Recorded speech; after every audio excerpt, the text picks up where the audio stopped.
ordenador en el sentido de que hay una obligatoriedad de que esos chicos estén escolarizados? Yo no creo en la obligatoriedad de la educación. Ah, ¿no crees No. que tienen que...? Yo particularmente no. No. ¿Qué hacen? No, es responsabilidad de los padres. Vos a tu hijo le querés dar lo mejor. Y muchas veces puede pasar en la estancia, y sobre todo en Argentina, que no te puedes dar el lujo de mandar a tu hijo al colegio porque lo necesitas en el taller con el padre trabajando y no lo puedes mandar a la universidad. Y ese es el problema. Pero yo te entiendo lo de la universidad. Si estás en mi cabeza, en este momento me está como estallando. Lo siento. No, pero digo, hay padres que por ahí los necesitan laburando. Entonces vos decís, bueno, si los padres necesitan laburando, ese chico no va a tener derecho a la educación porque el padre necesita que esté laburando con él. No hablo de la universidad, vos hablas de todas las instancias educativas, primaria, secundaria, terciaria, universitaria. El padre decide sobre el pibe. Claro, ¿cómo va a ser el Estado que decide sobre el chico? Pero ¿quién preserva la infancia educada de ese chico que porque el padre decidió que labure en el taller no va a tener educación?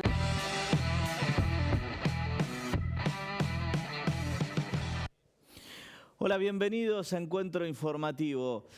Ahí veíamos justamente una nota que le hizo Romina Mangel a Berti Venegas Lynch, donde él justamente sostenía que la educación no tiene que ser obligatoria, algo que, claro, va a contramano del mundo occidental, creo que del planeta en realidad, directamente ya ni hablemos del mundo occidental y por supuesto de cualquier pueblo que se considere civilizado, moderno, en contra de la Constitución, en contra de los tratados internacionales, a tal punto que el propio Javier Milei, cuando le preguntaron, dijo que no estaba de acuerdo con eso, que los libertarios no son manada, así que cada quien puede opinar lo que quiera, y después, como siempre, quien tuvo la culpa, la periodista.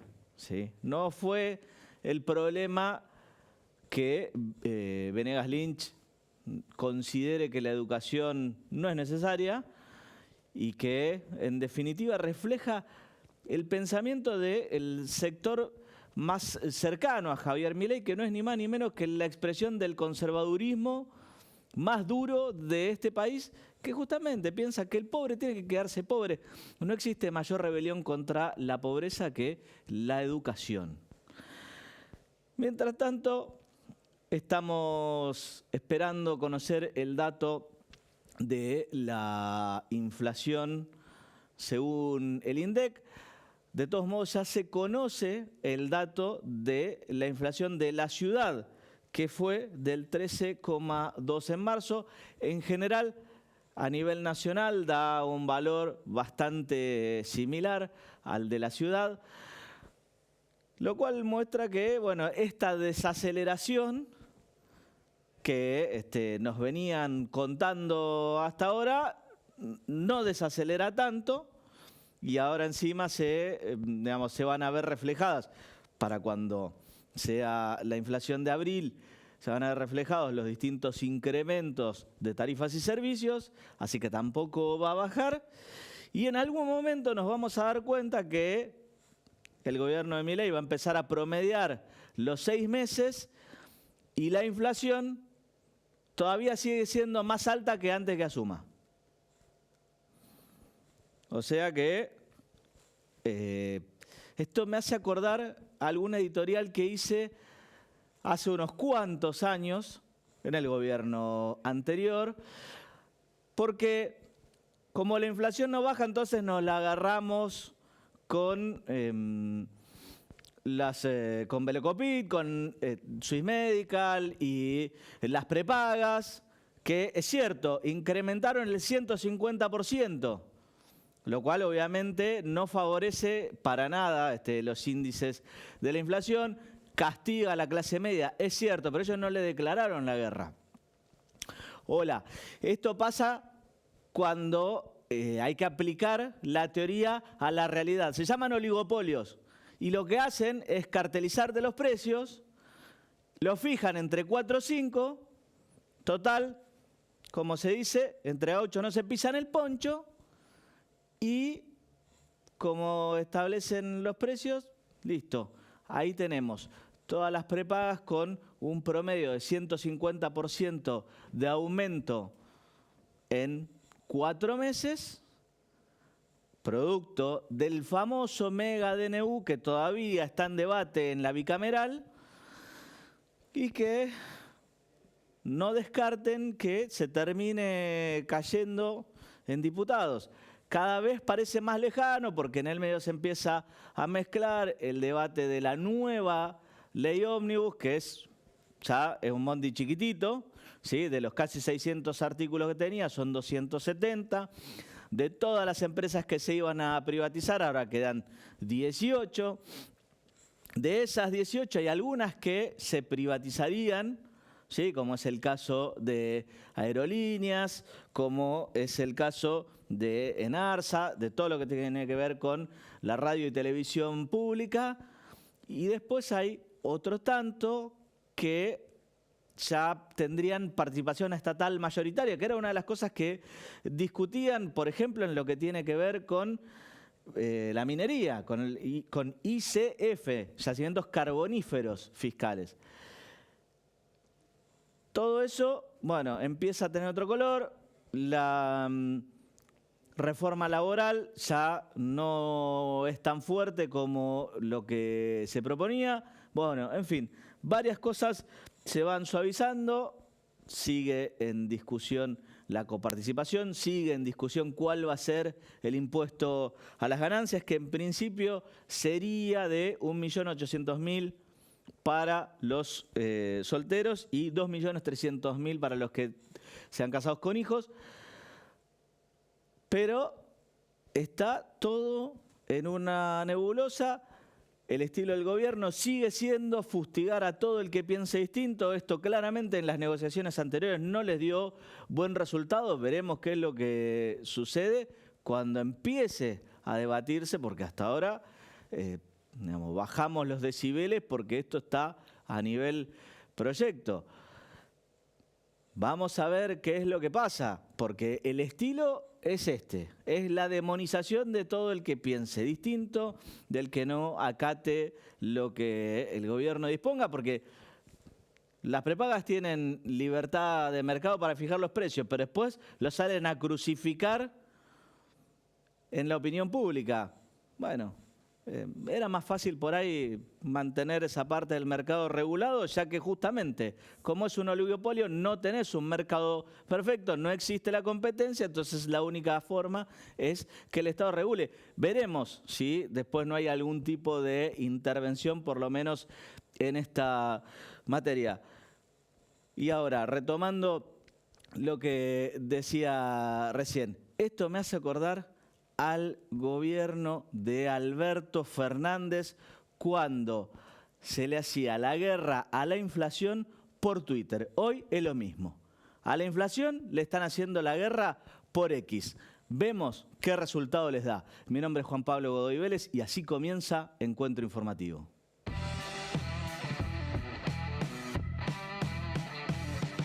Vinimos al aula magna de la Facultad de Derecho de la UBA para el lanzamiento de la lista unidad que encabeza el doctor Ricardo Gil Lavedra y que lleva a nuestro querido amigo Jorge Alarcón como candidato al Consejo Directivo. En un ratito van a estar viendo distintos testimonios y un poquito de lo que fue el acto de lanzamiento de campaña. ¿Con qué nos encontramos cuando llegamos al colegio? Un colegio abandonado, sin estructura, sin organización. El 10% del personal con cargos jerárquicos. Un colegio que no se ocupaba de nada, no se ocupaba ni de los servicios, ni de la capacitación, ni de los nobles, sin políticas ni objetivos. Y créanme que podemos hoy estar todos muy satisfechos. Pudimos cumplir las promesas que hicimos en esta misma sala hace 2 años. Hace 2 años decidimos integrarnos a la lista Unidad, con el doctor Ricardo Gil Lavera como candidato a presidente. En estos 2 años, el colegio trabajó por y para los abogados. Yo a vos no te conozco, vos a mí no me conoces, pero ambos tenemos algo en común. Somos abogados, amamos nuestra profesión. Durante estos 2 años casi 30.000 colegas participaron de las actividades y queremos que esa actividad se repita, que se multiplique y que llegue a cada uno de nosotros, porque la abogacía es una profesión apasionante, pero que necesita una constante actualización de los contenidos, la jurisprudencia, la doctrina y también de los sistemas que utilizamos para defender a nuestros clientes.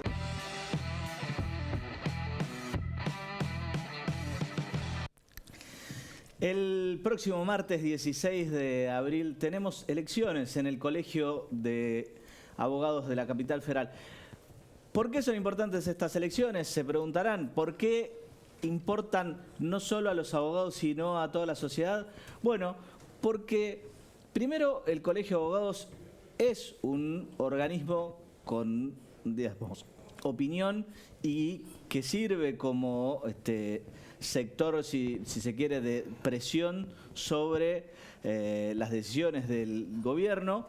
Por ejemplo, recordemos en lo que fue el pasado proyecto de ley ómnibus, estaban dentro de toda la normativa que había proyectos de reforma sobre divorcios y sucesiones que no prosperaron gracias a la intervención del doctor Ricardo Gil Lavera, que es el presidente del colegio. ¿Por qué es importante también para la sociedad? Y porque todas estas reformas eran en perjuicio no de los abogados, sino de la sociedad en general. ¿Por qué es importante el colegio también? Porque de estos mismos grupos, no exactamente en esta elección, pero en elecciones que se producen en otro momento y que en definitiva disputan los mismos espacios, se eligen los consejeros de la magistratura, tanto de la nación como de la ciudad, y que en definitiva son cargos que pesan sobre cómo funciona la justicia, porque los consejos de la magistratura en esencia eligen y remueven jueces. Por eso tenemos hoy esta tarde como invitado a nuestro querido amigo Jorge Alarcón, que como decía el informe, integra la lista Unidad. Jorge, ¿cómo estás? ¿Qué tal? Buenas tardes. Gracias por invitarnos, Juan Pablo. Sabés que es un honor estar acá. No, para mí es un gran honor por varios motivos. Uno, porque justamente que la agrupación Encuentro de Abogados Independientes, que integro y que quiero muchísimo, me haya dado este honor de representarlos en la lista Unidad.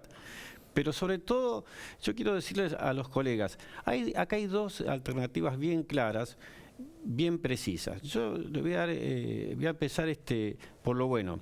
La agrupación Encuentro de Abogados Independientes en plena pandemia se dedicó a dar cursos para todos los abogados, porque era una situación especial. Estábamos encerrados, bueno, nosotros nos prestamos y dimos cursos.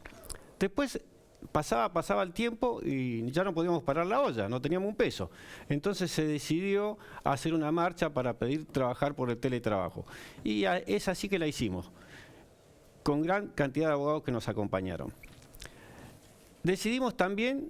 Espera, antes que sigas, quiero que veamos este informe sobre aquella marcha de la que hace referencia. Dale.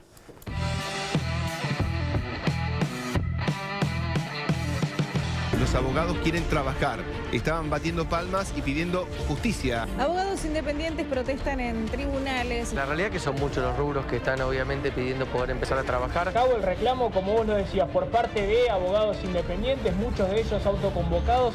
La justicia es uno de los 3 poderes del Estado, los otros 2 están funcionando. Es la única fuente de trabajo de muchísimos abogados y nosotros primero vamos a esperar si nos dan alguna respuesta y si no, convocaremos nuevamente a que vengamos otra vez a la puerta del Palacio. Quiero agradecer a todos los colegas que vinieron, tanto de la ciudad como de la provincia de Buenos Aires, a pesar de las dificultades y las restricciones, y también a los medios que vinieron a cubrir nuestra protesta.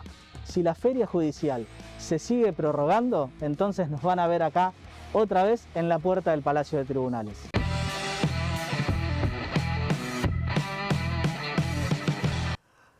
En ese momento, otra cosa que estaba cerrada, recordemos, ese video data del 18 de mayo del 2020, otra cosa que estaba cerrada era la peluquería, tenía unos rulos, que ni te cuento, Jorge. Pero bueno, producto de esto, nos comimos una linda denuncia penal de aquellos que no reclamaban para que los abogados puedan trabajar. Exactamente, por eso quería narrar un poco la historia. Fíjense que veía un cartelito de una colega que decía, sin abogado no hay justicia. Había que salir en aquel momento porque cada uno de los que salimos en ese momento arriesgamos también nuestra salud y demás, pero no teníamos para parar la olla, no teníamos para darle a la familia para pagar las expensas, etcétera, etcétera. ¿Qué decidimos en ese momento? Pedirle al colegio que nos acompañe. En ese momento las autoridades del colegio que hoy dice que van a representar, que son la oposición, que van a representar a los abogados, ¿sabes qué hicieron? No denunciaron penalmente. Denunciaron a los matriculados penalmente por hacer esa marcha para pedir por el teletrabajo, en lugar de acompañarnos. Y de los 13 o 14 abogados que denunciaron, 3 ni siquiera habían concurrido a la marcha. Como eran integrantes de la agrupación Encuentro de Abogados Independientes, los denunciaron.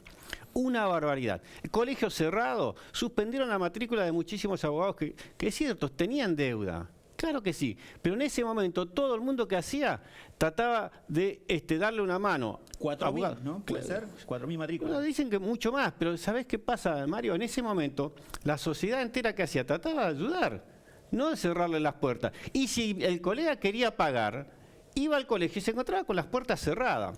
Sí, claro, ahí lo grave era que...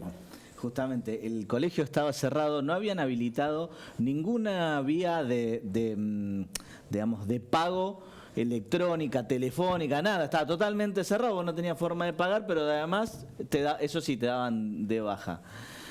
La verdad que la conducción anterior y que hoy justamente desde la oposición dicen que defenderían a los abogados, son los que paradójicamente llevan a Oneto, ex vicejefe, candidato a vicegobernador de la provincia de Buenos Aires, de La Libertad Avanza, lo llevan como candidato en su lista. O sea, de esa manera van a defendernos contra los atropellos que pueda producir este gobierno. Pero exactamente. Yo este mensaje que doy, no doy para el mundo, digamos, que participa del colegio, que ese es otro tema que los abogados después nos tenemos que criticar, que es participar poco, saber qué cosas puede beneficiarse el abogado con el colegio. Pero los que van lo saben muy bien, lo conocen muy bien. El referente anterior despreciaba a los abogados. El Colegio Público de Abogados era para la rosca política y la rosca sindical. Se abrazaba con piumato. Mientras tanto a los abogados los miraba con desprecio. Se sentaba en el bar de al lado del colegio como si fuera un barra brava. Cuando hubo asambleas, ahora puso palos en la rueda y trató mal a las propias colegas. Se sentaba con 2 monos de seguridad atrás porque 2 por 3 la gente paraba a putearlo y entonces le sacaban los muchachos, te sacaban las ganas de quejarte de la gestión del colegio. Así funcionaba. Pero exactamente, y yo no estoy haciendo política. Yo a todos los abogados, no me importa qué orientación política tengas. Vení, pero acordate de esto. Y si no sabes de esto, fíjate. Nosotros estamos cargando videos ahora para que no digan que estamos mintiendo o estamos diciendo cosas que no son reales. Este señor despreciaba a los abogados. Se había apoderado del colegio de abogados. Por eso la profesión abogado decayó. Y nosotros fuimos denunciados. Eso es una mancha que va a quedar en la institución del Colegio Público de Abogados por hacer una marcha para pedir trabajar. ¿A vos te parece que te bajen, que te suspendan la matrícula en plena pandemia? ¿A vos te parece que esa persona quiere a los abogados? ¿Y sabes qué? Ahora, como no puede dar la cara a él, lleva como candidata a una persona que hasta hace poco integraba la lista Unidad, la lista nuestra. Es increíble. Por eso, ojo, sí, los abogados. Y que digamos, cambió simplemente por una cuestión de apetencias personales porque quería ser candidata a presidenta de como sea.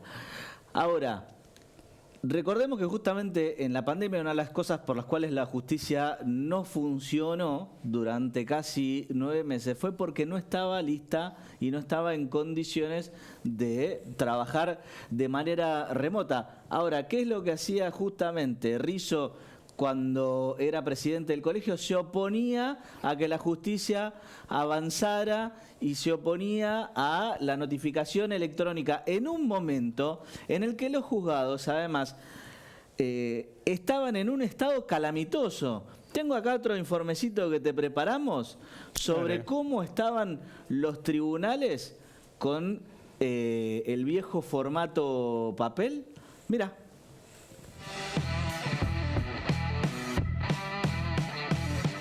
Están esperando que pase cualquier desgracia para poder tomar medidas. No veo a ningún funcionario o a ningún representante del colegio fijándose en qué condiciones trabajamos, no solo nosotros los abogados, sino los empleados judiciales. El servicio de justicia mayormente no le interesa a nadie. Acá tenemos un problema del Consejo de la Magistratura de la Nación, la Corte Suprema, que no da el presupuesto a todos estos tribunales, estos juzgados, para que trabajen realmente como lo necesitan. Imposible moverse por adentro, pilas de expedientes por todos lados. Perjudicado es la persona que tuvo un problema tremendo, un accidente de trabajo. ¿Puede transitar cómodamente por los pasillos, por las escaleras? Está lleno de gente. Está lleno de gente. Ya no solamente viene el abogado a consultar a ver el expediente, ya viene el cliente. ¿Cuántas personas crees que pasan diariamente por acá? Mínimamente calculo 300 o 400 personas.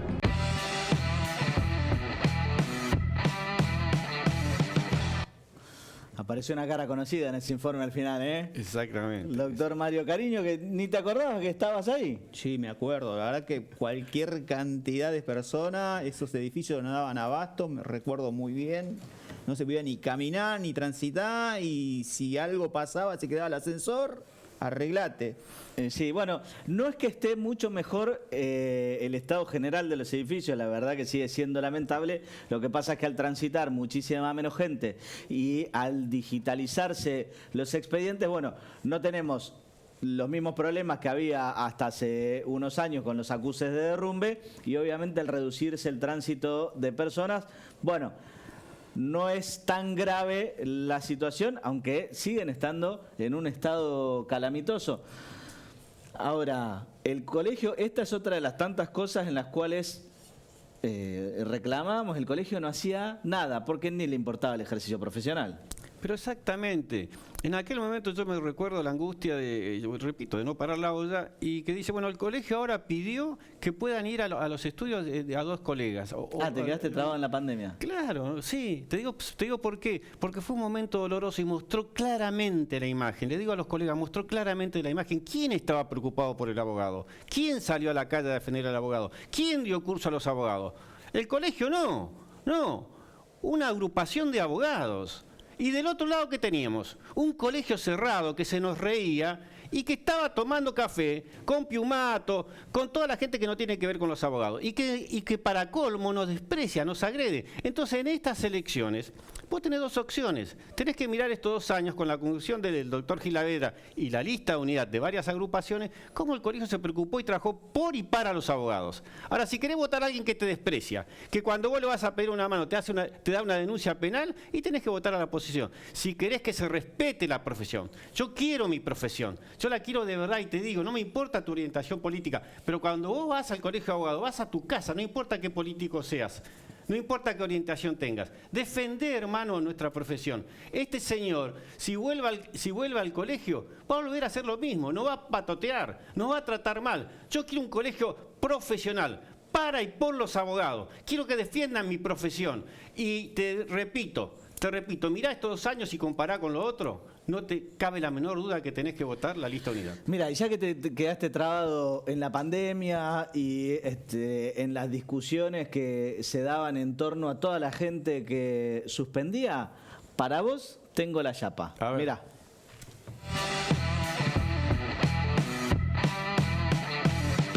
Jorge Rizzo, ¿qué tal, doctor? ¿Cómo le va? ¿Cómo anda? Hola, Eduardito, ¿cómo anda, querido viejo? Expresidente del Colegio de Abogados de la Ciudad de Buenos Aires.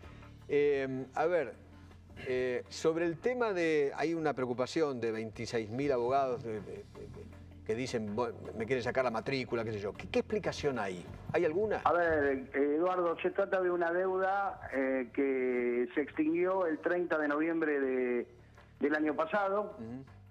estos matriculados no pagan la matrícula desde 2016, hace 4 años que no pagan la matrícula. Eso está muy bien. El ejercicio terminó el 30 de abril y hay un artículo de la ley que obliga al colegio público. A ver, Eduardo, ¿usted podría tener 4 años sin que le paguen? No, eso no. Cuento, son 60 millones de pesos, para que a usted le quede claro. A ver, que Jessy la ponga de su bolsillo si quiere defender a... Rizzo, primero le pido por favor se maneje con respeto, no me corra, no me corra por derecha, Rizzo, yo cumplo con todas las obligaciones, no sé si usted la cumple, no sé si yo no hago política, Rizzo, el que hace política es usted, primero no sé qué cargo tiene en el colegio de abogados. Primero no sé qué cargo tiene Rizzo en el colegio. Gente, no mientas, Jessy. Yo no miento, Rizzo, porque yo no ejerzo política, usted hace política. Sos un cachivache. Usted hace política. Ve lo que dice Rizzo. Yo defendí la democracia, yo defendí la república. Yo también, yo no se puede hablar. Cuando me dice cachivache se terminó el diálogo conmigo, Rizzo. Mi trayectoria, está claro. Usted falta el respeto, Rizzo, no sabe hablar. Lo digo en la cara, si te Rizzo, cuando quiera, usted no sabe hablar, Rizzo. Usted no sabe hablar, usted es un irrespetuoso. Así no. Y conmigo sin respeto no va a hablar jamás. Así no. La verdad no vale la pena. En realidad, pero ¿cómo falta respeto? Así cachivache. No, tenés razón. Yo tengo una postura, él tiene otra, respetemos la mirada, si era democracia, ¿dónde vivimos? Tenés razón. Tenés toda razón del mundo. En esto yo voy a defender a mi compañero a rajatabla. Porque la verdad, discutir, a ver, uno puede pensar una cosa, otro puede pensar otra, pero la verdad que cuando se cae en ese nivel...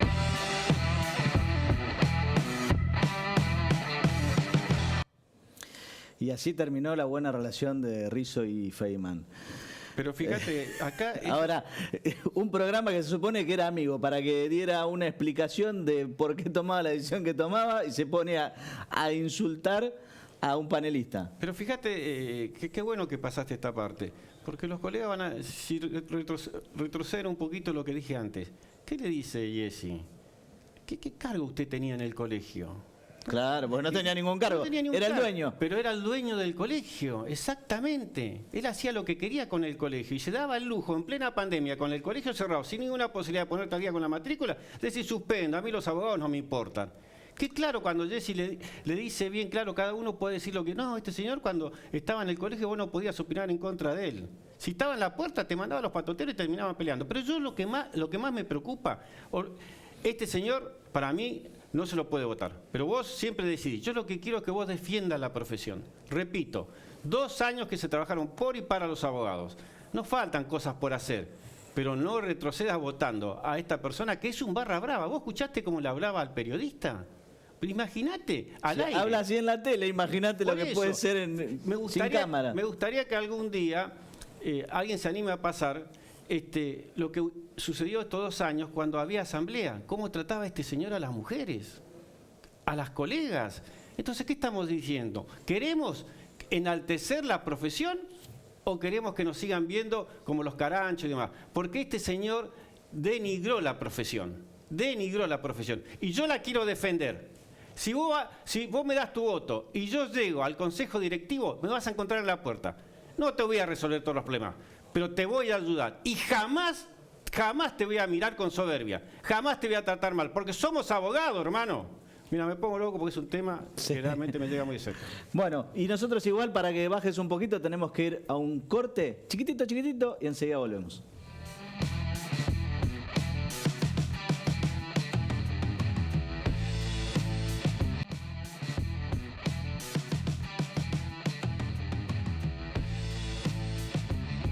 Jornadas más difíciles desde que tengo esta alta responsabilidad.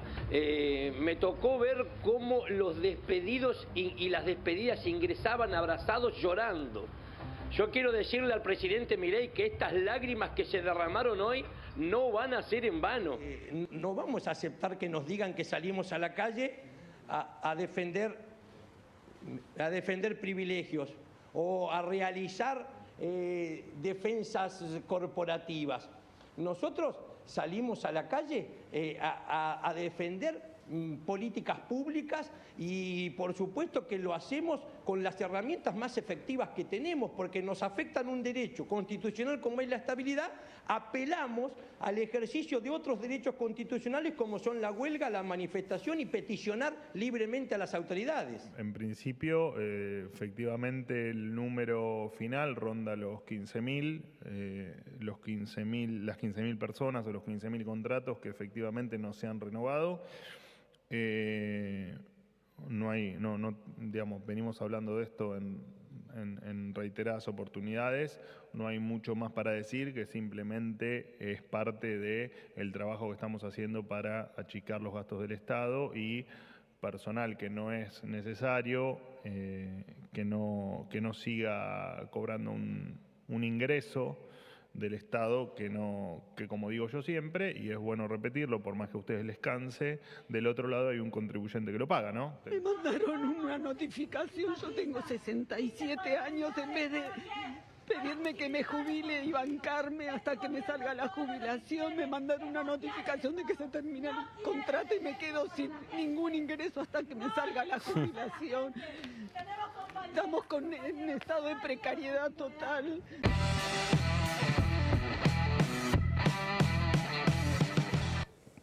Estamos con Gustavo Vera, ex director del Comité de Lucha contra la Trata y la Explotación de Personas. ¿Qué tal, Gustavo? Buenas tardes. Buenas tardes, ¿cómo están?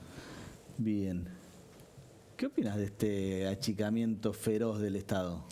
Bueno, lo hemos sufrido en carne propia. En el día de ayer, la ministra Patricia Bullrich y la nueva directora del Comité de Lucha contra la Trata, Verónica Toliar, desguazaron completamente el comité, echaron prácticamente a todo el personal, con excepción de 2 plantas permanentes que había que no se abocaban al tema de trata, sino a temas de tipo administrativos.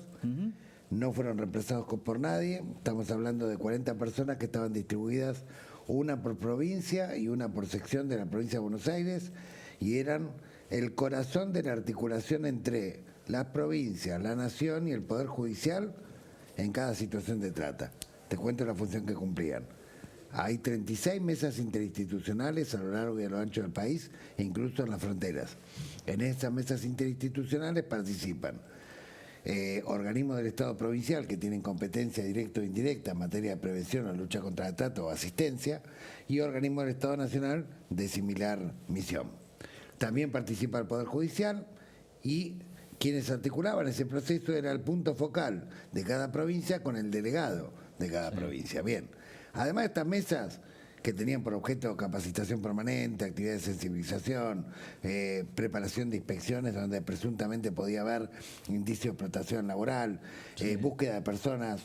Esto generaba un esquema de multicontrol que impedía zonas liberadas, que impedía de alguna manera la trata. Como ustedes saben, es un delito complejo. No es lo mismo robar una billetera que convencer a una persona, engañarla, trasladarla y explotarla. Para que haya trata tiene que haber complicidad, tiene que haber cohecho, o por lo menos mucha negligencia y estupidez. Por lo tanto, siempre es aconsejable el multicontrol. Todos somos buenos, pero si nos controlamos, naturalmente vamos a ser mejores. Así decía el general. Exactamente. Por lo tanto, en todo el país nosotros hicimos mesas interinstitucionales con un promedio de 40 a 50 funcionarios por mesa, de AFIP, de la UIF, Migraciones, Fuerzas de Seguridad, federales, provinciales, derechos humanos, género, etcétera, etcétera, etcétera.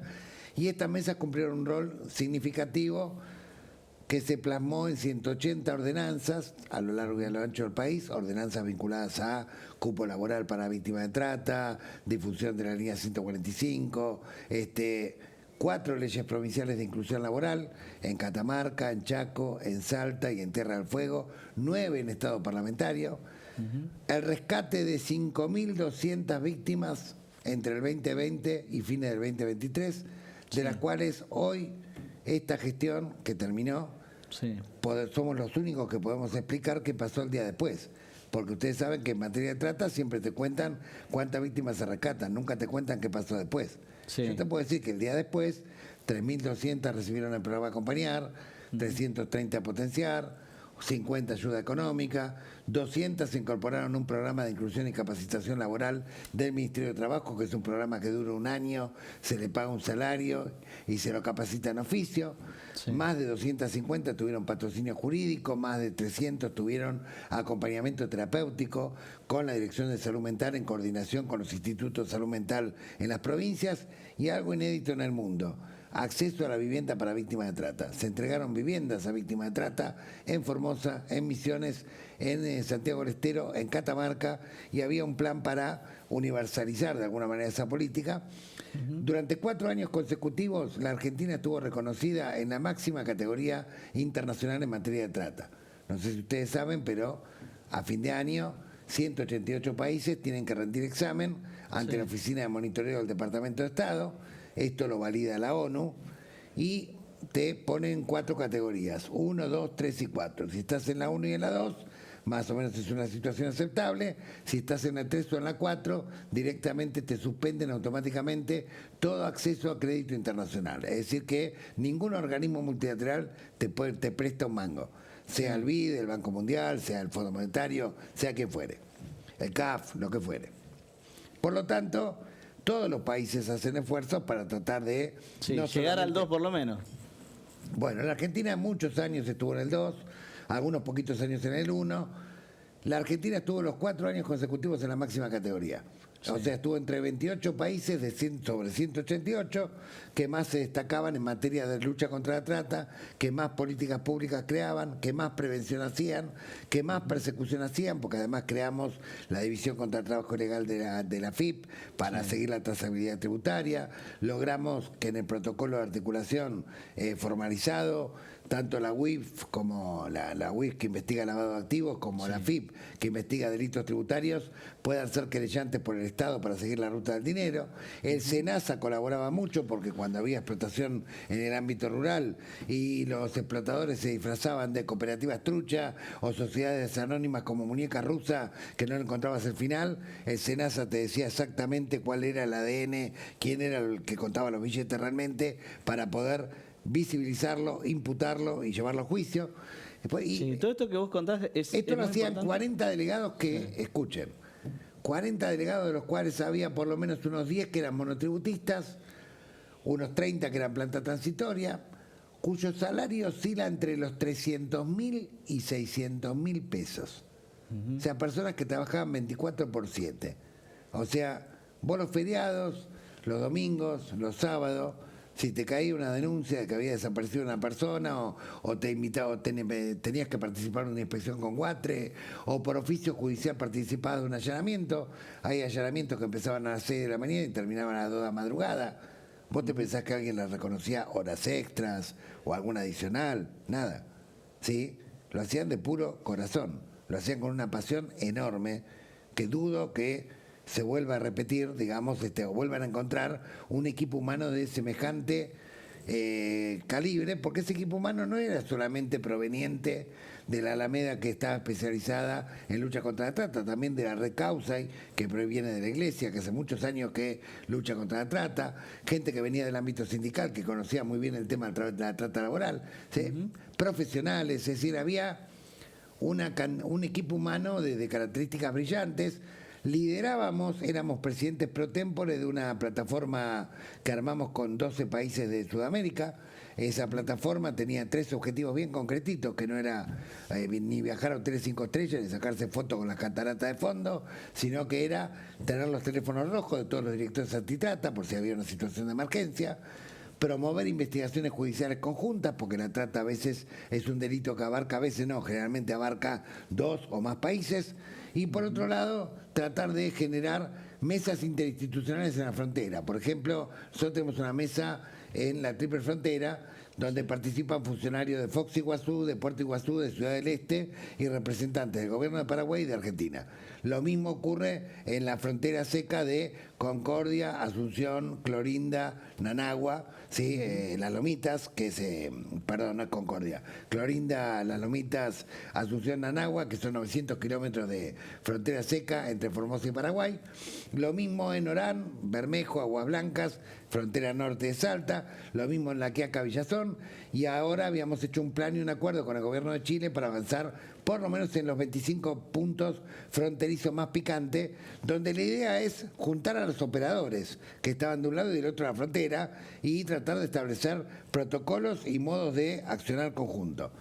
Bueno, la Asociación de Jueces Federales, la Federación Argentina de Magistrados, reconocimientos de todo tipo, Cuando se presentó el último informe mundial de trata, hay un video muy interesante, o sea, en la presentación, donde Anthony Blinken, el secretario de Estado de Biden, en la presentación oral de la evaluación de 188 países, destaca solamente a la Argentina, en particular.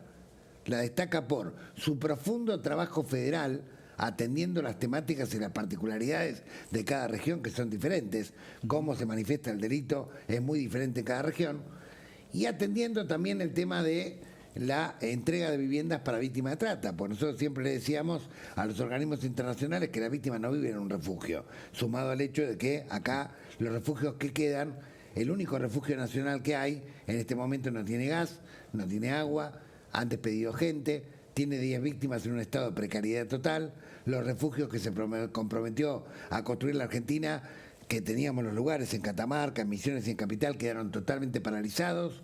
Desde que asumió este gobierno se paralizó absolutamente los programas de asistencia.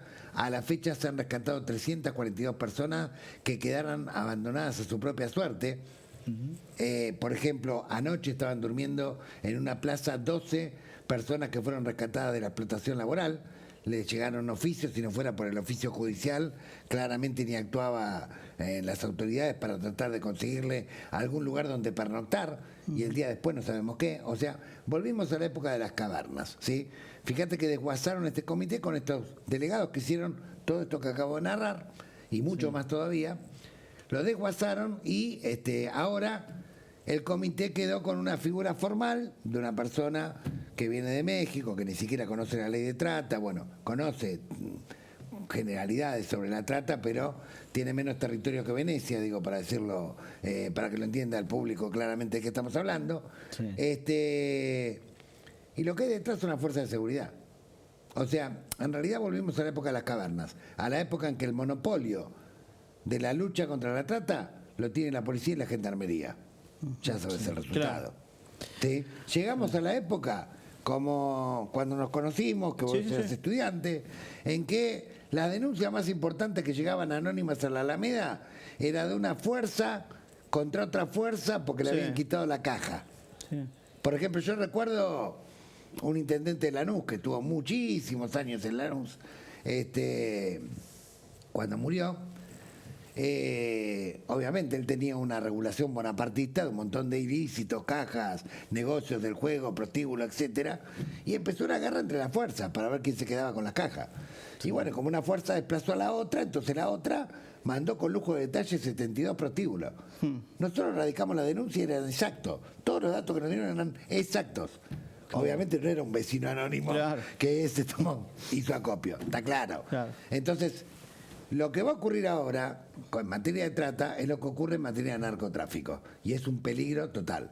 Además se está constituyendo, no sé si ustedes lo están notando, en medio de todos estos despidos que hicieron la presentación, que no son solo el comité, obviamente más de 11.000 despidos, fíjense que en casi todos los casos hay un desguace de las estructuras federales. O sea, los CDR se desguazaron, primero en las provincias, los AT, que son las agencias territoriales de trabajo, se desguazaron, fueron las que sufrieron la peor parte, INADI, Vialidad, y así podemos seguir. ¿Qué es lo único que ha quedado como Estado Nacional? La policía. La policía y la gendarmería. ¿Se puede revertir el despido de estas 40 personas o delegados que decís vos que hace a la organización? Nosotros hicimos un amparo con UPCN, obviamente la mayoría son de planta transitoria, así que correspondería por jurisprudencia que se les respete su nivel de estabilidad. Ya sabemos que esto va a ser una lucha larga por experiencia, pues en los casos donde gobiernos anteriores como el de Macri despedía, como en el INTI por ejemplo, u otros casos, o en el Congreso de la Nación, Hubo reincorporaciones, pero las reincorporaciones, hoy las reincorporaciones que están ocurriendo son casos groserísimos. Por ejemplo, que no respetaron el cupo trans, discapacidad, personas embarazadas, personas con enfermedades graves. Entonces, este tipo de reincorporaciones puntuales son las que están haciendo para guardar la forma. Pero la reincorporación del resto va a ser una batalla que vamos a tener que dar colectivamente con todos los demás trabajadores y organismos. Ahora, la preocupación de nuestros compañeros y compañeras, que como ustedes se pueden imaginar, abogados, psicólogos, trabajadores sociales, toda gente extraordinariamente capaz y que además perdía plata, o sea, porque podrían trabajar en muchos lugares y le habían ofrecido a muchos lugares mejores, pero este era un lugar donde estábamos cambiando el paradigma de la lucha contra la trata en 3 aspectos. Primero, sabíamos qué pasaba el día después. O sea, no se revictimizaban a la víctima, se construía un caminito para que reconstruya su horizonte de dignidad. Segundo, terminamos con la casa de Perejile, que era lo que nos tenían acostumbrados. Habitualmente cuando había un allanamiento, el que caía condenado, cuando caía condenado, era el tallerista, nunca el intermediario de la marca, en el caso de un taller clandestino, o en el caso de una fábrica, de un campo donde había trabajo esclavo, el que caía sopre era el vaqueano, el cuadrillero, nunca el que alquila el campo, mucho menos el dueño del campo. Lo mismo en un prostíbulo, que caía era él o la proxeneta y nunca el que contaba los billetes. Entonces, bueno, empezamos a romper ese circuito con la FIP, con la UIF, tratando de seguir la ruta del dinero, tratando de seguir la trazabilidad tributaria. Hicimos operativos importantes, incluso que trajeron ruido en el gobierno anterior. Por ejemplo, te cuento uno. En el Chaco nosotros nos metimos directamente con MSU, la segunda exportadora de soja en Argentina, y rescatamos 76 víctimas. Después vino el vuelto, ¿no? Por supuesto, presiones de todo tipo. Te cuento que, por ejemplo, rescatamos personas en estado de vulnerabilidad extrema en Formosa, en pie de la comunidad Pilagá, que trabajaban para Bayer, ¿sí? Una empresa multinacional. Encontramos campos de jueces federales, encontramos de intendentes, bueno, sigue siendo un fenómeno que atraviesa transversalmente y como en todos los casos, así como tenés gente buena y gente honorable y que sirve al prójimo, tenés gente de la otra, y la trata en esto no discrimina ni partidos, ni ideologías, ni fronteras, ¿no? Sí. Claramente, y es fundamental esto que vos marcabas en varios pasajes de el trabajo coordinado con la UIF y con la FIP, porque si vos no vas atrás del billete, nunca vas a desactivar realmente ninguna red de trata. Yo te cuento, por ejemplo, un caso concreto de una región. Entre septiembre y marzo, en el Alto Valle, que comprende algunos municipios de Neuquén y otros de Río Negro, hay una gran actividad frutícola y migran alrededor de 335.000 a 40.000 trabajadores temporarios, llamados golondrinas, ¿sí? Les ofrecen trabajar y siempre pasa lo mismo. Cuando llega a fines de febrero, mediados de marzo, empieza a sonar el 145, que es la línea anónima, gratuita y nacional para denunciar casos de trata. Y diciendo, los propios trabajadores llaman, o a veces los trabajadores le avisan a la policía, o a veces le avisan a cualquier otro funcionario, o un vecino llama, pero empiezan a aparecer un montón de casos donde hay que ir a rescatar personas que las dejaron tiradas después de haberlas explotado. ¿Sí? No les pagaron lo que le debían, o bueno, no cumplieron las condiciones que le habían prometido. Bueno, ¿qué pasa? A partir de ahí llega esto a Protex, que es la Procuraduría de Trata, lo deriva al fiscal correspondiente, el fiscal interviene, hay un allanamiento, interviene el programa de rescate, se acredita que hay trata, sí, que hay indicio de trata, por lo tanto empieza a ponerse en marcha el protocolo. ¿Cuál es el protocolo? Bueno, contener a esas personas, facilitar su retorno al lugar de origen y en el lugar de origen darle todas las políticas públicas que mencioné anteriormente, ¿correcto? Sí. Bien. Ahora, ¿qué pasa con la causa judicial? Nosotros teníamos también que controlar que se cumpliera el protocolo, no solamente en relación a la asistencia, sino en relación a la persecución penal. Claro. Nosotros averiguábamos qué pasaba con la causa judicial. Lo que pasaba con la causa judicial era nada, quedaba en un limbo, porque el juez argumentaba y el fiscal que ellos habían pedido informe a los municipios, a los gobiernos provinciales, y no sabían si era el vaqueano, el cuadrillero, el que alquilaba el campo, la sociedad anónima, quién corno era, el que se estaba, a quién había que imputar. Entonces, con ese cuento de a quién había que no sabían a quién había que imputar, todos los años se repetía la misma historia.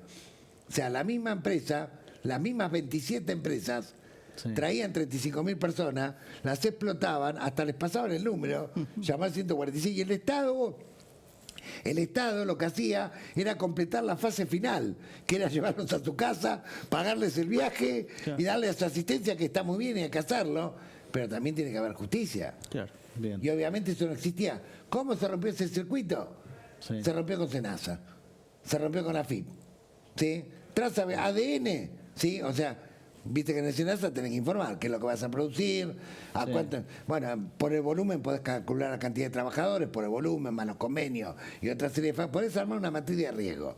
Bien. ¿Cuándo le avisamos a los funcionarios del Alto Valle que estábamos trabajando con SENASA, con AFIP, que estábamos barriendo a las 27 empresas que sospechosamente tienen denuncia todos los años y sospechosamente zafan todos los años? Sí. Bueno, nada, obviamente empezaron a reducir significativamente este tipo de tropelías. Bien. Gustavo, muchísimas gracias por venir. No, gracias a ustedes. Gracias. Mario, bueno, vamos a cerrar el programa. Contame un poco qué novedades hay respecto del crimen de Bruno Busanich. Mira, se realizó un procedimiento ayer martes, en realidad fueron 30 allanamientos que se realizaron en la provincia de Santa Fe, vinculado con este tema del asesinato de este chico, el playero, recordemos que fue asesinado el 9 de marzo de este año, allá en la provincia de Santa Fe, por parte de un sicario menor de edad que ya fue imputado, individualizado. En realidad fue eximido porque, bueno, al ser menor de edad, de 15 años, la justicia no pudo, digamos, caerle con todo el peso de la ley.